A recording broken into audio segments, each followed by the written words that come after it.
सरकारी बैंक शेयरों को लेकर निवेशकों का नजरिया अब बदला है। यही वजह है कि पिछले 5 सालों में पीएसयू बैंक स्टॉक ने लगातार जबरदस्त रिटर्न दिया है। SBI, bank of Baroda, PNB, bank of India समेत अन्य बैंकों ने घटते एनपीए और बेहतर एसेट क्वालिटी और मजबूत फाइनेंशियल परफॉर्मेंस के दम पर वापसी की और अब ये प्राइवेट बैंकों को तगड़ा कंपटीशन दे रहे हैं।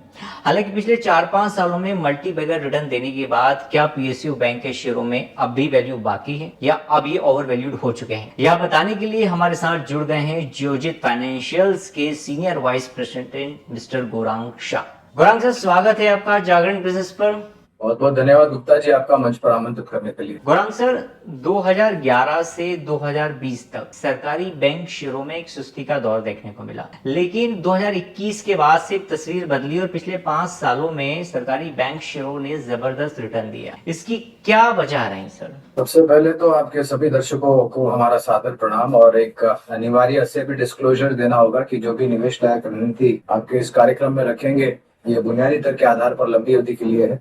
इसमें हमारी कंपनी जियोजित अथवा मेरा किसी भी प्रकार का व्यक्तिगत निवेश नहीं है, ना ही किसी प्रकार का वित्तीय लाभ मिलता है, ना ही किसी प्रकार का हितों का टकराव। लेकिन इसी स्तर पर राय हम हमारे क्लाइंट्स को देते हैं, संभव है कि उनका निवेश हो। सरकार की एक समय पर सरकारी बैंकों की जो सूची थी शेयर बाजारों में जो लिस्ट हुए थे वो करीबन, अगर मुझे ठीक से याद है तो करीबन 28 सरकारी बैंक एक समय पर लिस्टेड थी और उसके अलावा काफी कुछ बैंकें थी जो अनलिस्टेड थी। तो कुछ सालों पहले प्रक्रिया शुरू हुई वित्त मंत्रालय की तरफ से और आरबीआई की तरफ से सरकारी बैंकों का विलय, और उस विलय में हमने देखा कि स्टेट बैंक ऑफ इंडिया और उनकी जो सब्सिडरीज थी करीबन 6 या 7 थी मेरे ख्याल से, वो स्टेट बैंक ऑफ इंडिया में तब्दील हो गई। उसके बाद कुछ छोटी मझोली 3 या 4 बैंक बड़ी बैंकों के साथ विलय हुआ, फिर 1-2 और बैंकों का साथ विलय हुआ किसी और अच्छी बैंक के साथ। अब इस विलय की प्रक्रिया में हुआ क्या कि विलय के पश्चात जो कमजोर कड़ियां थी सरकारी बैंक के रूप में छोटी और मझोली, और उनके बैलेंस शीट पर जो ग्रॉस और नेट एनपीएस थे और प्रोविजनिंग थी, उसका हर्जाना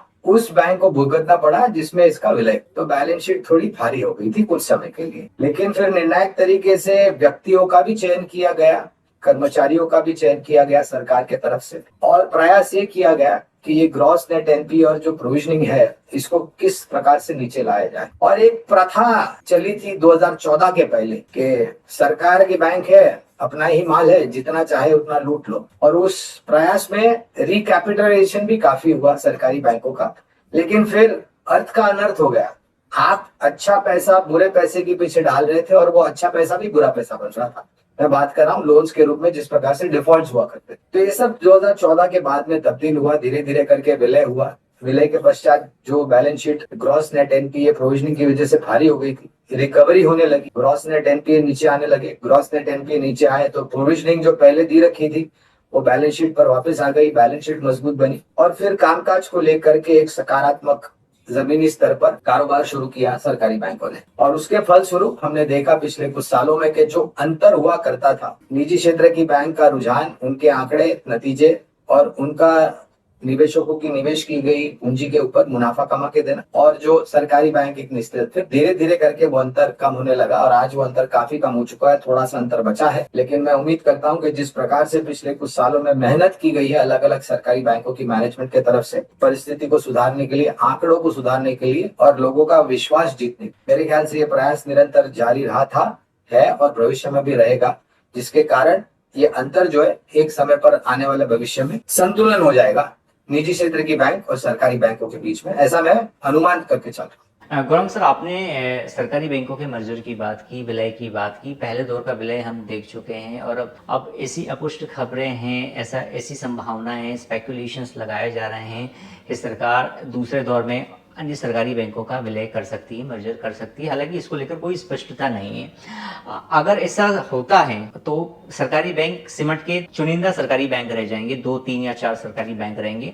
तो क्या ये मर्जर सरकारी बैंकों की एसेट क्वालिटी को या उनके कॉर्पोरेट गवर्नेंस को और बेहतर करेगा? देखिए, मैं ये मेरा खुद का निजी मेरी निजी सोच विचारधारा है। सरकार का काम है और हित है देश चला। सरकार जितना प्रयास देश की नीतियों में देश को आगे बढ़ने के लिए करेगी, वो मेरे ख्याल से एक अलग रूप और नक्शा आने वाले भविष्य में लेकर के आए। तो ये जो मैं बोल रहा था आपको कि करीबन 27 या 28 बैंकें थी, उससे काफी कम हो चुकी है। और मैं ये बिल्कुल उस हित में हूं मैं कि आगे जाकर के केवल मात्र 3 या 4 या 5 ज्यादा से ज्यादा मजबूत सरकारी बैंक रहें कामकाज करने के लिए। और आपका प्रश्न का उत्तर देते हुए, ये जो पिछले कुछ सालों में विलय हुआ कमजोर कड़ियों का सरकारी बैंकों का कुछ अच्छी बैंकों के साथ, तो उस प्रयास में अब वो बैंकों की बैलेंस शीट बहुत मजबूत हो चुकी है। अब जाकर के जो अब विलय होगा तो वो मजबूत बैंकों का विलय होगा, और उस मजबूत विलय के कारण बैलेंस शीट तो और भी ज्यादा सक्षम और मजबूत हो जाएगी। तो मैं बिल्कुल उस हित में हूँ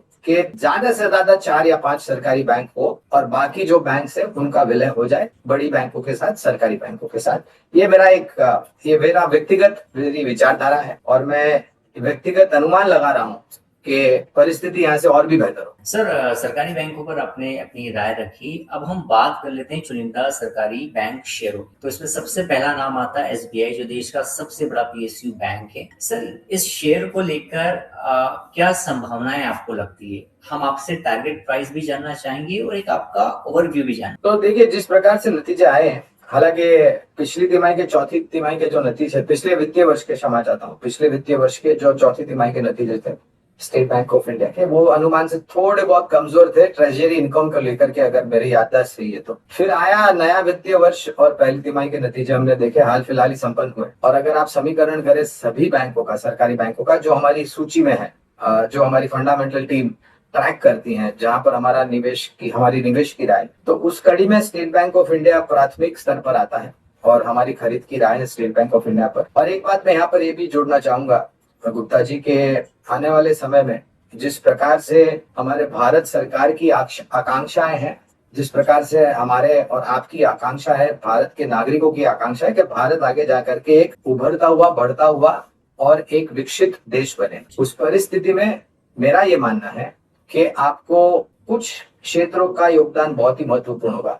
और उसमें से एक मजबूत कड़ी क्षेत्र जो है जिसका योगदान जरूरी होगा, वह वित्तीय क्षेत्र, जहां पर सरकारी बैंक आ जाते हैं, निजी क्षेत्र के बैंक आ जाते हैं और मजबूत एनबीएफसी आ जाते हैं। क्यों? क्योंकि आने वाले समय में अगर हमारी आकांक्षा और विचारधारा है कि हम यहाँ से आगे बढ़े, तो ऋण की मांग तो लगेगी, क्रेडिट डिमांड यहाँ से बढ़ेगी। क्रेडिट डिमांड बढ़ेगी तो लोन बुक ग्रोथ बढ़ेगी, लोन बुक ग्रोथ बढ़ेगी तो आय जो होती है, इंटरेस्ट इनकम, इंटरेस्ट मार्जिन वगैरह जो होते हैं, वो भी बढ़ने की पूरी संभावना है। और एक अच्छी बात यह है कि इतना कुछ हो रहा है पूरे विश्व भर में महंगाई दर को लेकर, हमारे यहाँ पर फिर भी हाल ही में जो क्रेडिट पॉलिसी संपन्न हुई और जो राय मॉनेटरी पॉलिसी कमेटी ने दी, रिजर्व बैंक ऑफ इंडिया के माननीय गवर्नर साहब ने जो वक्तव्य हमारे और आपके समक्ष रखा, तो हम बेहतर परिस्थिति, हालांकि हमारा देश निर्भर है कच्चे तेल को लेकर के, और कल रात और आज सुबह जो बयानबाजी आई है फिर से अमेरिका को लेकर के और ईरान को लेकर के, प्रतिबंध को लेकर के, अब वो देखना होगा कि आने वाले समय में क्या उभर करके आता है। लेकिन फिलहाल जो परिस्थिति है, तो महंगाई